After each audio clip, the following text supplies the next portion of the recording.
Radio Madhuban सुनने वाले सभी श्रोता स्वीकार करें संदीप त्रिवेदी का प्यार भरा नमस्कार। श्रोताओं, हाजिर हूं संकल्प कार्यक्रम के साथ। आप सब जानते ही हैं, संकल्प कार्यक्रम जज्बे की मिसाल प्रस्तुत करने वाला कार्यक्रम है। संकल्प कार्यक्रम के अंतर्गत हम आप सबको ऐसे लोगों से रूबरू करवाते हैं जिन्होंने कुछ अनोखा, कुछ नया, कुछ अद्वितीय किया है और जिसका लाभ समाज के अनेक वर्गों को, अनेक लोगों को मिल रहा है। तो आज ऐसे ही इस कार्यक्रम में हमारे विशेष मेहमान जुड़ रहे हैं चित्रकूट उत्तर प्रदेश से श्रीमान शंकर लाल गुप्ता सर। तो गुप्ता सर, आपका बहुत बहुत स्वागत है। धन्यवाद सर। गुप्ता सर, सबसे पहले तो आप अपने बारे में बताएं, फिर आपकी संस्था के बारे में बताएं। सर, मेरा जन्म चित्रकूट में ही हुआ था और जन्म से मैं बिल्कुल अच्छा था। 6 माह की उम्र में मेरी चेचक से एक आंख की रोशनी चली गई और उसी से प्रभावित होकर दूसरे आंख की रोशनी भी धीरे धीरे चली गई। मैं पूरी तरह से ब्लाइंड हो गया। माता पिता काफ़ी चिंतित थे क्योंकि वो बहुत विकसित क्षेत्र नहीं था, ग्रामीण इलाका था, पर पिता जागरूक थे। तो उन्होंने नेत्रहीनों के बारे में जब काफ़ी कुछ जानकारी इकट्ठा की और मैंने अपनी ब्रेल लिपि के माध्यम से पढ़ाई शुरू की और हाई स्कूल में पता चला कि राइटर द्वारा परीक्षा दे सकते हैं, तो फिर मैंने हाई स्कूल किया और इसके बाद यूपी बोर्ड से हाई स्कूल करके मैं एमपी इंदौर आ गया और वहाँ से मैंने हायर सेकेंडरी किया और फिर इसके बाद मैंने यहीं से बीए और एमए किया। टेलीफोन ऑपरेटर की ट्रेनिंग भी ली। इसके बाद मैं दिल्ली ऑफिस मैनेजमेंट कोर्स के लिए All India Confederation of the Blind श्रद्धे कौल साहब के यहाँ गया और उसी समय स्टाफ सिलेक्शन की परीक्षा दी और मेरा टेलीकम्युनिकेशन डिपार्टमेंट में सिलेक्शन हो गया और मैं अगस्त 88 में मेरा अपॉइंटमेंट गाजियाबाद में हुआ और तब से मैं वहीं पर जॉब करता रहा और 1994 में मैं ट्रांसफ़र करके चित्रकूट आया। इसके बाद बचपन से ही मुझे माता पिता से सामाजिक कार्य करने का संस्कार जो मिले थे, तो विद्यार्थी जीवन में जब मैं इंदौर में था तभी से मैं सोशल वर्क अपनी संस्था में करता रहा और जब मैं चित्रकूट ट्रांसफ़र होकर आया तो वहाँ पर भी कोई भी संस्था उस समय काम नहीं कर रही थी और तब मुझे लगा कि यहाँ पर कुछ करना चाहिए। मेरा अपना स्वयं का मैरिज हुई, 2 बेटे हैं, पत्नी हैं। ये मेरा छोटा सा परिचय है। तो श्रोताओं, सुना अभी अभी आपने शंकरलाल गुप्ता सर को, और जिस बात के लिए आज हमने इन्हें संकल्प कार्यक्रम में आमंत्रित किया है वो विशेष बात ये है कि इन्होंने दृष्टि नामक संस्था शुरू की और उस संस्था के अंतर्गत ये दृष्टि बाधित लोगों को सचमुच दृष्टि प्रदान करने का कार्य कर रहे हैं। तो आइए जानते हैं कि कैसे दृष्टि की आखिर शुरुआत हुई। तो सर बताएं, दृष्टि शुरू करने का ख्याल मन में कैसे आया?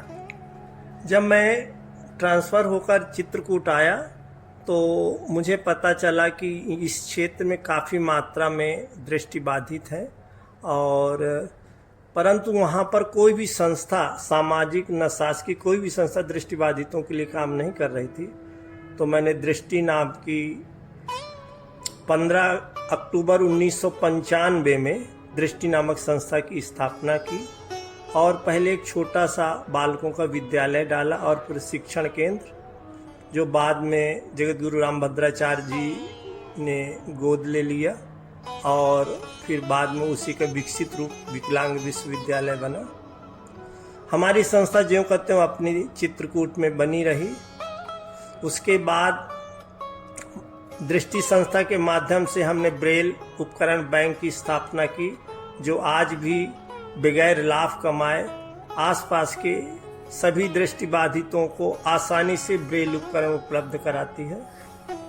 साथ में 2001 में हमने परिचय एवं विवाह सम्मेलन का आयोजन भी शुरू किया, जिसके माध्यम से आज सैकड़ों की तादाद में संस्था द्वारा परिचय के माध्यम से विवाह संपन्न कराए जा चुके हैं। जो मेरी जानकारी के अनुसार है वो अधिकतर सभी के जीवन सुखमय और अपने बच्चों के साथ दाम्पत्य जीवन व्यतीत कर रहे हैं और समाज के लिए एक उदाहरण भी बने हुए हैं। बहुत अच्छी बात है गुप्ता सर। तो शुरू में जब आपने ये संस्था शुरू की और यह संस्था शुरू करने का ख्याल जब आपके मन में आया तो आपके साथ कौन कौन लोग थे? संस्था में क्योंकि दृष्टिबाधित अकेले मैं ही था और वहाँ पर एक दृष्टिबाधित और बाद में हुए थे, उनको मैंने साथ में जोड़ा। बाकी एक विकलांग ग्रामोदय विश्वविद्यालय, इस प्रकार हम 3 दृष्टिबाधित थे, बाकी 8 सामान्य व्यक्ति थे और 11 लोगों की मिलकर हमने एक कमेटी बनाई और संस्था की शुरुआत की। हमने जब ये विवाह सम्मेलन और परिचय सम्मेलन के साथ साथ all India confederation of the blind Delhi की एक संस्था श्रद्धे कौल साहब की थी, वो चित्रकूट में एक ग्रामीण नेत्रहीनों के लिए एक प्रोजेक्ट चलाना चाहते थे। तो उनको 2 लोगों की आवश्यकता थी, एक तो संस्था की और एक व्यक्ति को। तो संस्था के रूप में उन्होंने दृष्टि को चुना और व्यक्ति के रूप में मुझे डायरेक्टर बनाया और हमने चित्रकूट क्षेत्र में ग्रामीण इलाके में दृष्टिबाधितों के लिए सर्वे और उन्हें प्रशिक्षण और रोजगार का काम शुरू किया। जब हम ये काम कर रहे थे तो हमें सर्वे के दौरान बहुत सारी बच्चियां मिली और जब बच्चियों को हमने कहा बाहर भेजने के लिए तो कोई बच्चियां के अभिभावक जो थे वो तैयार नहीं हुए बाहर भेजने के लिए। तो मुझे लगा कि हम सभी आयु के दृष्टिबाधितों के लिए गांव में काम कर रहे हैं और जो दृष्टिबाधित बालिकाएं, इनके लिए हम कुछ नहीं कर पा रहे हैं। तो सबके सहयोग से फिर हम दृष्टि नेत्रहीन बालिका विद्यालय नाम से बालिकाओं के लिए आवासीय विद्यालय की मात्र 2 बच्चियों से विद्यालय डाला। आज सैकड़ों बच्चियां हमारे यहाँ 1ली से 12वीं तक हिंदी और इंग्लिश मीडियम के माध्यम से पढ़ाई कर रही हैं। कक्षा 1 से हम उन्हें कंप्यूटर भी एक सब्जेक्ट के रूप में देते हैं और कक्षा 1 से ही हमारे यहाँ संगीत भी है।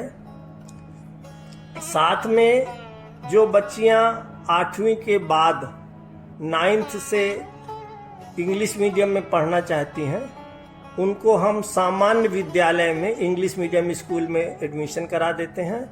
और क्योंकि हमारे यहाँ 1ली से कंप्यूटर प्रशिक्षण एक सब्जेक्ट के रूप में रहता है, तो कंप्यूटर में 6वीं 7वीं 8वीं में कंप्यूटर से एग्ज़ाम देते हैं। तो इस चीज़ को ध्यान में रखते हुए दृष्टिबाधितों को समाज के बीच आत्मनिर्भरता लाने के लिए 9th से हम सभी बच्चियों को इंग्लिश मीडियम के लैपटॉप दे देते हैं नया, जो सामान्य विद्यालय में बच्चों के साथ बैठ के डायरेक्ट लैपटॉप में नोट्स लेती हैं और उसके साथ जब उनके पेपर होते हैं तो वो टीचर वहाँ की मोबाइल में क्वेश्चन रिकॉर्डिंग कर देती हैं और उसको सुनकर अपने लैपटॉप में ही वो एग्ज़ाम भी देती हैं। और टीचर एग्ज़ाम देने के बाद टीचर अपनी पेन ड्राइव में उनकी क्वेश्चन ले लेती है और प्रिंट आउट निकाल कर सामान्य बच्चों की कापियों में उनकी कापी भी रख दी जाती है। मतलब इस प्रकार बिल्कुल नॉर्मल वे में वो अपनी पढ़ाई करती हैं। और इसी को ध्यान में रखकर हमारी कई बच्चियां गवर्नमेंट जॉब में भी आ गई। अभी दिसंबर माह में एक सोनी ख्याति नाम से केंद्रीय विद्यालय में जूनियर हाई स्कूल में शिक्षिका के रूप में अभी नियुक्ति हुई है। तो आज के डेट में यदि हम देखें तो हजारों की संख्या में हमारे यहाँ से ऐसी दृष्टिबाधित बालिकाएं हैं जो एजुकेशन के साथ साथ कई तरह की ट्रेनिंग भी लेकर हम समाज में अपना अलग अलग जगहों में अपना स्थान बना रहे हैं। बहुत खूब सर, बहुत बहुत शानदार। बहुत सारी चीज़ें आपने बताई विवाह परिचय सम्मेलन के बारे में भी बताया और स्कूल के बारे में भी बताया, ब्रेल बैंक के बारे में भी आपने बताया। तो कुल मिलाकर के सर आपकी संस्था की क्या क्या गतिविधियां हैं? हमारी संस्था का उद्देश्य है कि जो भी जिस भी आयु के लोग हमसे जुड़े, उनको जिस तरह की रिक्वायरमेंट हो उनको हम उस तरह की अवसर देकर उनके वो रिक्वायरमेंट को पूरी कर सके। उसके बारे में कई बिंदु हैं, मैं आपको एक एक बिंदु पे चर्चा करता हूँ। पहला, मैंने आपको बताया कि परिचय एवं विवाह सम्मेलन हम जो करवाते हैं, तो जब हम परिचय सम्मेलन कराते थे तो उसमें एक समस्या पैदा होने लगी। बहुत सारे लड़के या अभिभावक पूछते थे कि भाई तुम खाना बना लेती हो, घर का काम कर लेती हो? तो वो बताती थी कि नहीं, मैं तो कुछ काम नहीं कर पाती या थोड़ा सा कर लेती। तो बहुत सारे हमने देखा कि संबंध नहीं तय हो पाते थे, या तय हुए तो छोड़ देते थे कि भाई हम क्या करेंगे शादी करके। तो ये बात मुझे बहुत मस्तिष्क में गूंजी और मुझे लगा कि इसके लिए भी हमें कुछ काम करना चाहिए। तो हमने एक सिलेबस तैयार किया, डिजाइनिंग कॉन्टेक्शन वर्क कराया, और हमने 2016 में एक होम मैनेजमेंट कोर्स चालू किया जी। उसमें मात्र हम 6 लड़कियों को लेते हैं और 3 माह का कोर्स होता है, और उस प्रशिक्षण के माध्यम से हम उन्हें घर का हर काम सिखाते, जैसे किचन में खाना बनाना, ब्यूटी पार्लर वाली आती है तो मेकअप करना, फेशियल करना, जूड़ा बांधना, सिलाई वाली आती है तो उनको सुई में धागा डालना, बटन लगाना, इलेक्ट्रिक प्रेस करना, मोबिलिटी वाले आते हैं तो मोबिलिटी ट्रेनिंग देना, मतलब हम कुशल गृहिणी बना देते हैं जी। और आज ये स्थिति है कि 3 माह का कोर्स होता है, साल में 4 बैच होते हैं, और उसकी 1.5-2 महीना पहले हम बुकिंग शुरू करते हैं और 4 दिन में उसकी बुकिंग खत्म हो जाती है। क्या बात है। पूरे हिंदी भाषी राज्य से, सभी राज्यों से हमारे उस प्रशिक्षण के लिए आते हैं, क्योंकि हम उनको जिस प्रकार प्रशिक्षण देते हैं तो वो ये मान लेती हैं कि जहां हम सोच कल्पना भी नहीं कर सकते, आज यहाँ हम सब कुछ कर लेते हैं प्रैक्टिकल रूप में। तो एक दृष्टिबाधित बालिकाओं को, उनके परिवार को आत्मसंतुष्टि जो मिलती है, वही उसके चारों तरफ उसके विकास ख्याति का कारण बन रहा है जी। दूसरा, हमने ये भी देखा कि यहाँ बहुत सारे दृष्टिबाधित महिलाएं घर में, शिक्षित या शिक्षित हो जो भी हो, वो घर में अपना जीवन थोड़ा सा असहज महसूस करती हैं या कुछ रोजगार पाना चाहती हैं। तो उसके लिए हमने एक स्वरोजगार प्रशिक्षण शुरू किया है जी। अभी 3 साल पहले। उसके माध्यम से हम उन्हें ऐसे प्रशिक्षण देते हैं जो दृष्टिबाधित स्वयं बना ले और उसकी बाजार में मांग भी हो जी। तो जो 1 साल का प्रशिक्षण होता है, और उस प्रशिक्षण के बाद यदि वो अपने घर में कुटीर उद्योग करना चाहती है जी, तो उसको हम मदद भी करते हैं।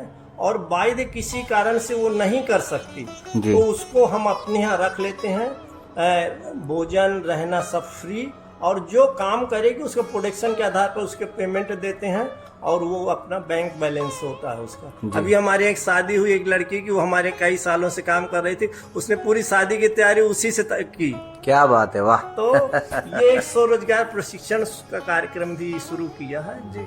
और एक हमारे यहाँ आर्थिक सशक्तिकरण प्रोग्राम गांव के नेत्रहीनों के लिए करते हैं जी। जो 10 साल पहले कौल साहब का बंद हो गया था, वो 10 साल बाद फिर उसकी जरूरत पड़ी, और हमने भी उस कार्यक्रम को फिर शुरू किया। एक हमारी पूरी टीम है जो गांव-गांव चित्रकूट जिले का सर्वे करती है, और उनको जो सर्वे में दृष्टिबाधित मिलते हैं उनको हम उनके घर बैठे ही उनको अलग अलग सबको प्रशिक्षण देते हैं जी। फिर उनको आर्थिक रूप से मदद करके उनको घर बैठे उनको रोजगार कराते हैं। जैसे छोटी छोटी पेटी शॉप, किराने की दुकान है, पशुपालन है, कृषि है, और दूसरी उसके साथ साथ उनकी जितनी भी गवर्नमेंट की रिक्वायरमेंट उनको फैसिलिटी मिलनी चाहिए, उसमें से जो भी नहीं मिली है, ज्यादातर तो हम देखते हैं कि लोगों को कुछ भी नहीं मिलती है, पर हम सभी गवर्नमेंट की फैसिलिटी दिलाते हैं। जैसे उदाहरण के लिए विकलांग सर्टिफिकेट, आधार कार्ड, गैस कनेक्शन,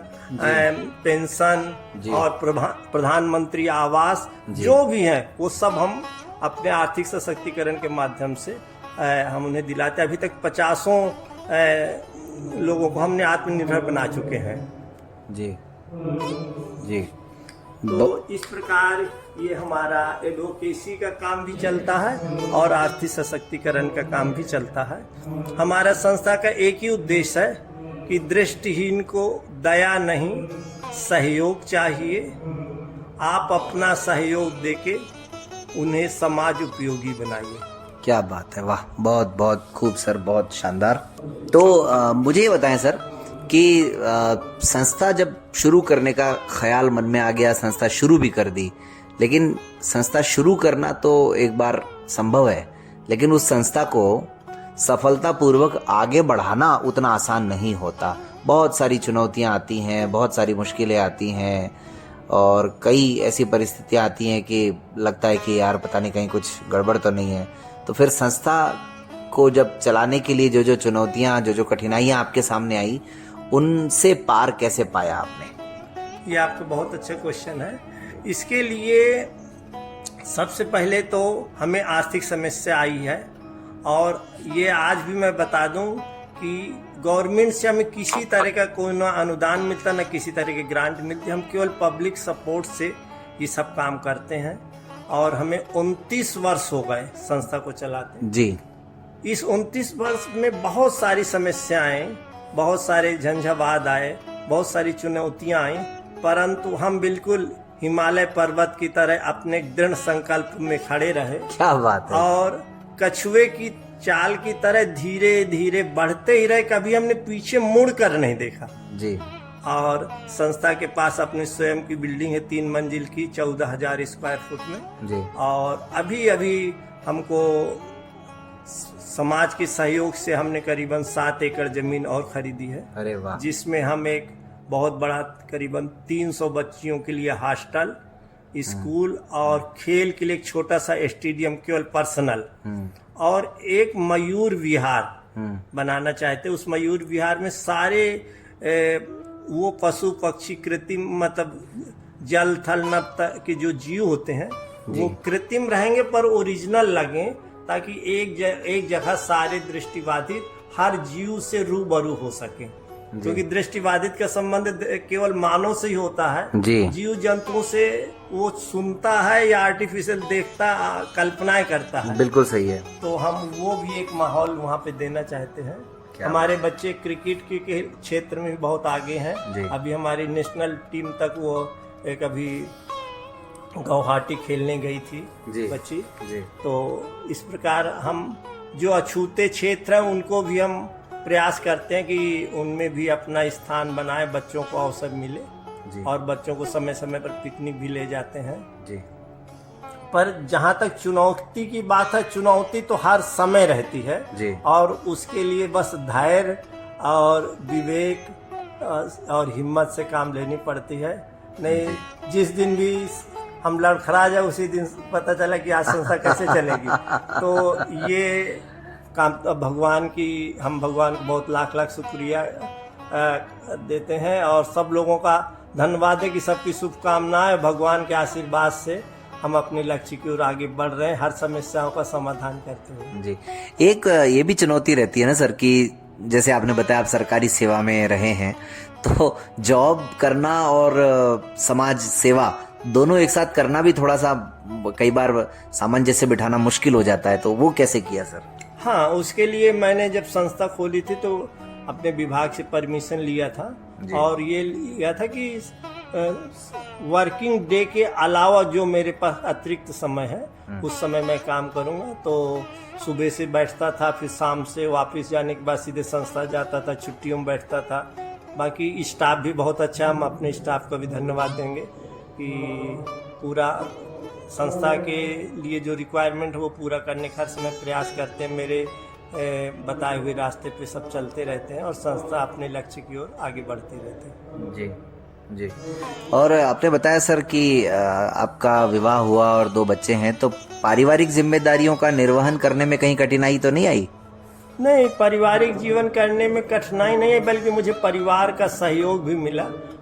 जो मैं काम करता था उससे परिवार बहुत खुश रहता था और बल्कि उन्होंने कभी मुझे डिस्टर्ब नहीं किया, बल्कि खुद भी सहयोग करने की कोशिश की है कि हम भी संस्था में कितना अपना योगदान दे सके। हमारे परिवार के पिता पति काम कर रहे हैं तो हमारा भी अपना एक दायित्व बन जाता है, क्योंकि घर में ऐसे संस्कार मिले हैं कि अपने लिए नहीं जीना है, अपने के साथ साथ समाज के लिए भी जीना है। वो संस्कार हमें माता पिता से मिले हैं और वही संस्कार मैंने अपने परिवार में भी ट्रांसफ़र किए हैं, इसलिए परिवार का पूरा सहयोग मिलता है। जी, तो काफ़ी बातें हो रही हैं सर, बहुत मज़ा भी आ रहा है आपकी पहल के बारे में सुन करके, और आपका संकल्प निश्चित रूप से दृढ़ है, अटल है। अब भविष्य की सर और क्या योजनाएं हैं? वैसे तो काफ़ी कुछ आपने बता दिया, फिर भी और आगे क्या सोचते हैं आप? नहीं, भविष्य की योजना ये है कि जो हमारा अभी 7 एकड़ ज़मीन ली है, उसमें जो हमारे प्रोजेक्ट हैं, उस प्रोजेक्ट को पूरा करने में कम से कम 10 करोड़ रुपए का खर्च है। तो हमारा ध्यान उसमें कि जो काम चल रहा है उसके साथ साथ आगे भविष्य के लिए बच्चों को और फैसिलिटी मिले, और जो बच्चों के लिए अभी नहीं हो पा रहा वो वहाँ पे हो। तो उसमें आप सब श्रोताओं को, सुनने वाले श्रोताओं का हमें आशीर्वाद और शुभकामनाएं मिले, ताकि हम उस लक्ष्य को भी प्राप्त कर सकें। जी जी, निश्चित रूप से सर, बहुत बहुत खूब। आप सर जो विवाह करवाते हैं तो क्या उसमें पूरा विवाह की सामग्री वगैरह भी उपलब्ध करवाते हैं? सब कुछ, जितनी भी प्रारंभिक विवाह के बाद जरूरत की चीज़ें होती, लगभग हम सब कुछ उपहार के स्वरूप में लगभग सभी चीज़ें देते हैं, हर जोड़ों को एक जैसे। जी जी जी, जैसे अलमारी है, पंखे हैं, बर्तन हैं, जो भी चीज़ें होती है। अब तो गैस कनेक्शन, गवर्नमेंट ने पहले गैस कनेक्शन चूल्हा सहित हम सबको देते थे। तो जो भी रिक्वायरमेंट है, सभी दुल्हन के लिए लहंगा, चुनरी, साड़ी, पूरा ज्वेलरी, जेंट्स के लिए पूरी शेरवानी, मतलब पूरा वो अपना ऐसे ही आए और यहीं पे उन्हें सजाया जाएगा, यहीं से विदा कर दिया जाएगा। और पूरी प्रारंभिक जरूरत की चीज़ें भी सबको उपहार के रूप में देते हैं, एक जैसी। बहुत बहुत शानदार सर। साल भर में कुछ प्रोग्राम्स भी आयोजित करते होंगे आप सर? हमारे यहाँ एक तो स्थापना दिवस 15 अक्टूबर को मनाया जाता है जी।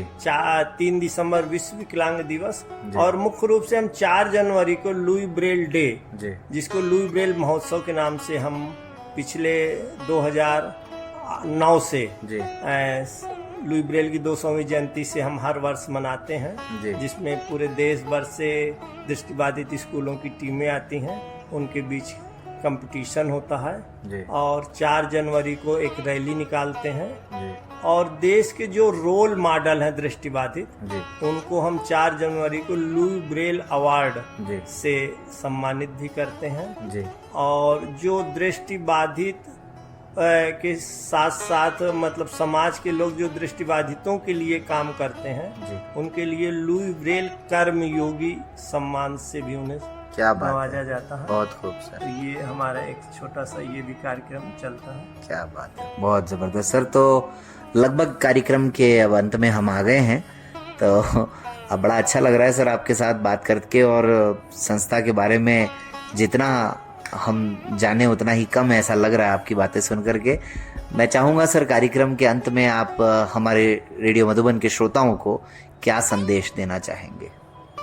मैं यही संदेश देना चाहता हूँ कि जो भी हमारे दृष्टिबाधित हैं, जिस भी आयु में हैं, उसी अपने आयु के अनुसार अपने आगे विकास के लिए सदैव तत्पर रहें, अपने आप में निराश न रहें। हर एज के लिए अवसर है, केवल अंदर से करने की इच्छा होनी चाहिए, और अपने व्यवहार से समाज को प्रभावित करने की इच्छा होनी चाहिए।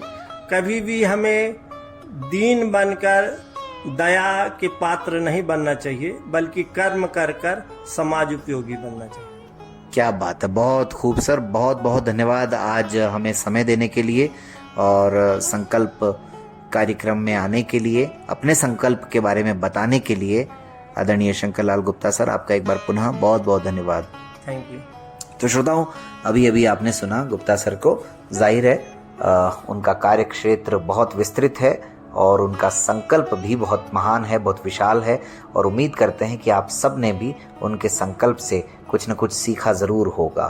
तो चलिए ऐसे ही फिर मिलेंगे किसी और संकल्प के साथ, किसी और कार्यक्रम में। तब तक मुझे यानी संदीप त्रिवेदी को इजाज़त दीजिए, और रेडियो मधुबन सुनते रहो, मुस्कुराते